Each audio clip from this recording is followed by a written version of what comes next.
Bueno, estamos con Fernanda Reyes, exdiputada y coordinadora parlamentaria del Espacio UNEN. Gracias por venir. ¿Cómo estás, Fernanda? Gracias a vos. Muy bien, María Julia. Bueno, Fernanda, hay varios temas para debatir. Por un lado, la semana pasada tuvieron una dura declaración con respecto a las declaraciones que también había tenido el diputado Sergio Massa sobre la minería, ¿no? Contando o marcando la contradicción, ¿no?, de la postura. Sí, claro, es una gran contradicción. A ver, ¿por qué? Massa fue a Chilecito y a Famatina. Recordemos que son los lugares donde más se ha luchado contra la mega minería a cielo abierto, sobre todo durante el año 2012 lograron que una de esas empresas, Osisko, se fuera de la provincia. Y Massa fue allí, a esa provincia, diciendo que él, bueno, creía en la minería sustentable, que había que pensar en las generaciones futuras. Y la verdad que es una gran contradicción y una terrible hipocresía. ¿Sabes por qué? Porque quien vetó la ley de glaciares, que recordemos que la ley de glaciares protege las fuentes de agua dulce que tenemos en la Argentina, para que nos demos idea, a nivel mundial solo el 2,5% del agua se puede utilizar para uso humano. O sea que es muy importante poder proteger los glaciares en nuestro país. Quien vetó esa ley en el 2008, junto con Cristina Fernández de Kirchner, fue Sergio Massa. Entonces es hipócrita irte O sea, él estaba en la gestión al lado de la presidenta, siendo jefe de gabinete, cuando Cristina vetó esa ley. Exactamente, al punto que vos fíjate, cuando argumentaron ese decreto de veto, establecían diciendo que esa ley que había sido votada por unanimidad por ambas cámaras, todos los senadores votaron a favor, con algunos que no, pero con algunos que se abstuvieron. Todos los diputados votaron a favor, también con algunos pocos que se abstuvieron, dijeron que eso no era representativo de las provincias del país y que iba en contra del desarrollo económico. O sea que estaban poniendo en riesgo el agua de todos los argentinos en pos de la presión de grandes empresas.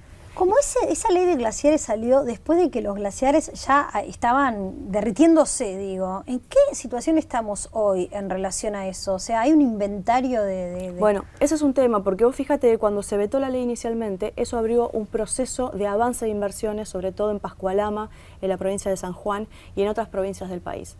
O sea que el veto a la ley de glaciares permitió la avanzada de la mega minería a cielo abierto de la Argentina. Después logramos sacarla junto con Bonazo, cuando yo estaba en la Cámara, y Elisa Carrió, y también estaba Pino Solanas, logramos sacar la ley de glaciares con un apoyo muy grande de muchas organizaciones de todo el país. A la fecha, y de hecho me hizo recordar la semana pasada, la Secretaría de Ambiente dijeron que iban a presentar el avance de glaciares y sin embargo no lo hicieron. Es la tercera vez que lo suspenden. Están igual que con el índice de pobreza. O sea, ellos dicen que van a mandar algo que después no terminan mandando y lamentablemente una de las principales cosas que decía la ley de glaciares era que había que relevar aquellos lugares donde ya se estaba desarrollando algún tipo de emprendimiento. Porque volvemos a repetir, tenemos que proteger el agua. Para protegerla hay que evitar que es como que cuando vayan a hacer el inventario ya va a estar todo el daño hecho. No va a haber nada. Claro. O sea, la verdad es que no va a haber nada. Esto está totalmente retrasado, no hay recursos económicos y lo cierto es que el gobierno no está haciendo absolutamente nada para que efectivamente tengamos un inventario de todo el país. Fernanda, vos hablabas recién del tema de pobreza y ahí también hay una denuncia presentada con Lilita Carrió porque es increíble cómo todavía el kirchnerismo se niega a entregar ese dato con esos argumentos increíbles también, valga la redundancia, sobre que no se ha podido adaptar el nuevo índice de precios. Nada, una manera de esconder otra vez algo tan básico como el índice de la pobreza, que permitiría a su vez planificar, por ejemplo, hacia dónde distribuir planes, ¿no?, como otras políticas sociales. Digo, ¿en qué estado está esa denuncia y qué es lo que creen, por qué creen que lo hace el gobierno, que los esconde? Nosotros presentamos la denuncia ya hace un par de semanas, conjuntamente con el resto del espacio UNEN, diputados y senadores. ¿Cuántos son todo el espacio UNEN en la Cámara? Nosotros cuando yo hablo UNEN de Capital Federal estoy hablando de Suma Más y Proyecto Sur y Coalición Cívica en lo que es diputados y Proyecto Sur y Coalición Cívica en lo que es Senado. Después es mucho más amplio el Frente, porque el Frente tenés a todo el socialismo y tenés también el radicalismo. Por eso digo, en el bloque, en diputados son como más de 60. Sí, son más de 60 y en senadores somos aproximadamente 7 senadores. O sea que son, aunque digamos como son distintos espacios, no quede muy claro, el espacio UNEN en sí mismo es una de las principales fuerzas o bloques, ¿no? El tercer bloque en importancia, y si lo unimos con el radicalismo sería el segundo. Sin lugar a dudas somos una... Bueno, y entonces me decías que habían presentado con el espacio... Bueno, empezamos una denuncia donde les pedimos que efectivamente rápidamente den muestra de los índices de pobreza. ¿Por qué? Vos fíjate que ellos dicen y argumentan que no pueden empalmar. ¿Qué significa empalmar? Porque todo el mundo empezaba a hablar del empalme y nadie entendía mucho de qué se trataba, ¿no? Sí. Pero empalmar significa poder tener una serie que yo pueda comparar. O sea, que empalmar significa que yo pueda comparar. Digo, bueno, estos son los niveles de pobreza ahora, entonces comparativamente hace 10 años, ¿eran más o es menos? Es buscar una forma de empalme. Cuando ellos también, una referencia a pasado para poder tener continuidad, para tener política pública, como vos decías, para poder proyectar, planificar. Es el ABC de cualquier gestor, de cualquier gestión y más del Estado. ¿Qué pasa? Ellos presentaron el índice del Producto Bruto, lo presentaron. Ellos también estás un empalme, sin embargo no se preocuparon por el empalme. También cuando presentaron el índice de precios, el nuevo índice de precios, también estás un empalme y no se preocuparon por el empalme, de hecho no se puede hacer. Entonces, ¿por qué están tan preocupados por pobreza? Porque efectivamente no quieren dar a cuentas que hay cerca de 8 millones de personas en situación de pobreza que ellos no vienen reconociendo en estos años. Los datos que da la UCA es que hay cerca de 10 millones de personas, entre 10 y 12 millones de personas que están en situación de pobreza en la Argentina. Que vos no tengas claro esa información significa que, como vos decías, no puedes aplicar política social. Y para nosotros es una cuestión ya moral. O sea, esto ya no es simplemente un datito que no muestro, sino que qué política pública vos estás teniendo, qué política social estás teniendo para resolver esto. Sin embargo, el gobierno se ufana de instrumentar ayudas sociales a los sectores más vulnerables de la sociedad con los planes asistenciales que venimos escuchando, que todo el mundo apoya, que muchos de ellos fueron autoría del propio espacio UNE, bueno, de Lilita Carrió en su momento como la asignación universal por hijo. Pero digo, esos planes se van instrumentando. Ahora, ¿cuál es el peligro de no tener muy en claro qué es la pobreza, cuál es el índice y quiénes son los pobres, ¿no? Porque tal vez se llega a la pirámide más baja de los sectores más vulnerables, pero hay todo un segmento de trabajadores que tienen trabajo pero que son pobres también. Bueno, eso es lo que estamos viendo. O sea, vos tenés, hoy por ejemplo en la Argentina, hay personas que cobran la asignación por hijo, que son aquellas personas que ganan menos del salario mínimo y que están en situación, menos del salario mínimo, que son 4.000 y pico 3.600 pesos. Y que aparte, hay que estar muy en la ruina. Y que efectivamente están están trabajando, pero con menos del salario mínimo. Ahora, ¿qué pasa con aquellas personas que ganan 3.605 pesos?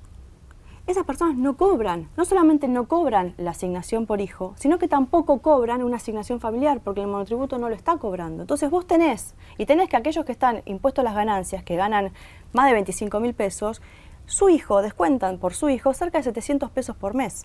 Entonces acá hay un gran desfasaje en cómo vos tenés la política social llevada a cabo y si efectivamente estás llevando a los sectores más vulnerables. Y también hay una cosa. A mí me parece muy importante que se haya aplicado la asignación universal para la niñez, porque es un paso muy grande para empezar a reconocer que vos tenés que generar pisos de igualdad desde el Estado. Ahora, lo cierto es que eso no puede estar ligado a la situación laboral de los padres. Eso tiene que ser un derecho de los chicos. Cuando vos lo ligás a la situación laboral de los padres, lo que te pasa es que muchos padres hoy prefieren trabajar en negro porque si no pierden la asignación. Y eso también es un error. Entonces, ¿cómo vos llevás una política pública que realmente resuelva el problema social de la Argentina? Yo creo que el kirchnerismo nunca quiso resolver la pobreza, no quiso terminar con la pobreza. Lo que quiso ver es cómo generaba la administración de la pobreza a través del clientelismo político, y cuando hablo de esto hablo de los planes federales para la vivienda, cuando hablo de esto hablo de la relación con las cooperativas, cuando hablo de esto es buscar algún plan que tenga con algún puntero de turno. O sea, cómo vos administrar la pobreza es lo que buscó el kirchnerismo. ¿Para qué? Para seguir acumulando poder en la Argentina. Y para mí fue un error porque estos 10 años podría haber realmente terminado, y sobre todo con la pobreza, esta que va y viene, que vos tenés una pobreza estructural que viene de hace muchos años y que la verdad que es donde más hay que trabajar, y después tenés esa pobreza que va y viene. ¿Qué significa? Es que la va remando y que justamente con este tipo de ajustes y desajustes en realidad de los que estamos hablando termina en una situación de pobreza, porque también pensemos, siempre se piensa en los que menos tienen, que me parece perfecto y me parece que hay una ayuda dirigida hacia los que menos tienen, pero vos decías, o sea, la persona que gana 4.250 pesos, ¿no está entre los que menos tienen? La persona que gana 15.500 pesos, sí, es rica, media. O sea, es una clase media que si tiene 3 chicos, está peleándola y alquila, está peleándola muy fuertemente, ¿no? Realmente. Entonces, y tiene que ir a un colegio privado, por ejemplo, no sé, 1000 cosas, y si es cuentapropista, hay como muchísimas maneras en las que se están instrumentando y que hacen que lo que podría ser clase media ya comience a ser clase media empobrecida, como la aplicación del impuesto a las ganancias, que pareciera que tampoco va a tener tratamiento, que no va a tener una propuesta, ¿no? Esa es otra discusión que hay en el Congreso. Sí. Y vos fíjate que justo me traes al tema de cuál es el principal factor hoy que genera. Vos tenés la pobreza y después tenés el empobrecimiento. Claro. El empobrecimiento significa la pérdida de capacidad de compra, de calidad de vida de una gran porción de la sociedad. Sobre todo de progreso también. De progreso, pero claro, porque vos tenés que hoy la inflación se ha comido. Primero, el salario mínimo vital y móvil está en menos nivel que lo que estaba en el 2009. O sea que vos pareciera que tenés más plata, pero podés comprar menos que el 2009. Los jubilados hoy con la jubilación que están cobrando con la mínima pueden comprar menos que a fines del 2013. Entonces, vos tenés un empobrecimiento que está dado por la inflación y también tenés un empobrecimiento, como bien decías, por los impuestos. En Argentina no hubo una reforma tributaria, que podría haberse dado porque vos tenés, es un sistema totalmente regresivo, vos tenés el IVA que todos pagamos el 21% y los sectores medios y bajos gastan una gran cantidad en productos de primera necesidad, claro. O sea que ese 21% se va directo al Estado, mientras que los sectores por ahí que están tienen mejores niveles de ingresos no tienen que gastar en eso y por lo tanto esa plata, ese nivel, esa proporción de impuesto no es tan grande. Ahora, tenés el impuesto a las ganancias. El impuesto a las ganancias lo están pagando una gran proporción de trabajadores que no tendrían por qué hacerlo.